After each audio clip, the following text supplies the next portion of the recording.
নমস্কার বন্ধুরা, আপনাদের সবাইকে স্বাগত জানিয়ে শুরু করছি আজ একটা নতুন রেসিপি ফুলকপি আলু ডালনা। ডালনা মানে আমরা অনেকেই খেয়ে থাকি অনেকটা তেল মশলা অনেক কিছু দিয়ে, কিন্তু আমি আজ যে রেসিপিটা দেখাবো অনেক কিছু তেল মশলা কম দিয়ে। দেখতে থাকুন পুরো রেসিপিটা। এখানে একটা ফুলকপি নিয়েছি আর ফুলকপিটাকে প্রথমে আমি কেটে নেব, মাঝারিভাবে টুকরো টুকরো করে কেটে নিচ্ছি। গোটা ফুলকপিটা কাটা হয়ে গেলে দুটো আলুকে টুকরো টুকরো করে কেটে নেব। তারপর এগুলোকে ধুয়ে ফ্রেশ করে নেব। আর এখানে নেব কিছু গোটা মশলা। গোটা মশলাগুলো হলো গোটা জিরে, গোটা ধনে, এলাচ, দারচিনি, 3-4টে লবঙ্গ, 2টো শুকনো লঙ্কা। এবার ড্রাই রোস্ট করে গুঁড়ো করে নেব। এদিকে একটা স্টিলের পাত্রে নিয়েছি জল আর ধুয়ে রাখা ফুলকপিগুলো দিয়ে দিচ্ছি। ফুলকপিগুলো দেওয়া হয়ে গেলে দিয়ে দেব অল্প নুন, দিয়ে আমি 2 থেকে 3 মিনিট ভাপিয়ে নেব। ভালো করে সেদ্ধ করব না, ভাপিয়ে জলটা ফেলে দেব। আমি ফুলকপিগুলো ভাপিয়ে নেওয়া হয়ে গেছে। এদিকে একটা কড়াতে দিয়ে দিয়েছি তেল। তেলটা গরম করে আলুগুলোকে ভেজে নেব। কেটে ধুয়ে রাখা আলুটা দিয়ে দিলাম হলুদ গুঁড়ো আর নুন দিয়ে এবার ভালো করে লাল লাল করে ঢাকা দিয়ে আমি আলুগুলোকে ভেজে নেব। এদিকে আলুটা আমি খুব ভালো করে লাল করে ভেজে নিয়েছি। এবার আলুগুলোকে তুলে নিচ্ছি আর এই তেলেই ফুলকপিগুলোকে ভেজে নিব।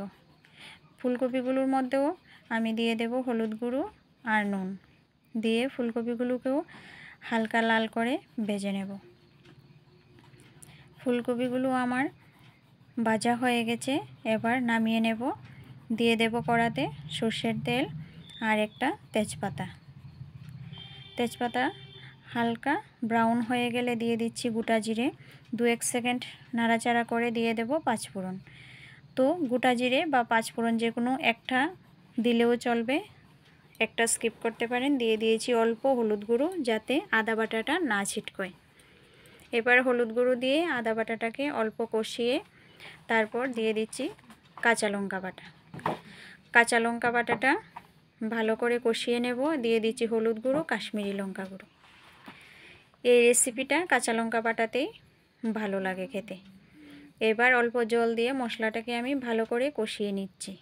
মশলাটা ভালো করে কষানো হয়ে গেলে দিয়ে দেব ভেজে রাখা আলুগুলোর সঙ্গে মশলাটাকে আরেকটু ভালো করে কষিয়ে তারপর দিয়ে দেব ভেজে রাখা ফুলকপিগুলো। এবার ভালো করে কষিয়ে তারপর দিয়ে দেব জলটা আপনারা আপনার পরিমাণ মতো দেবেন।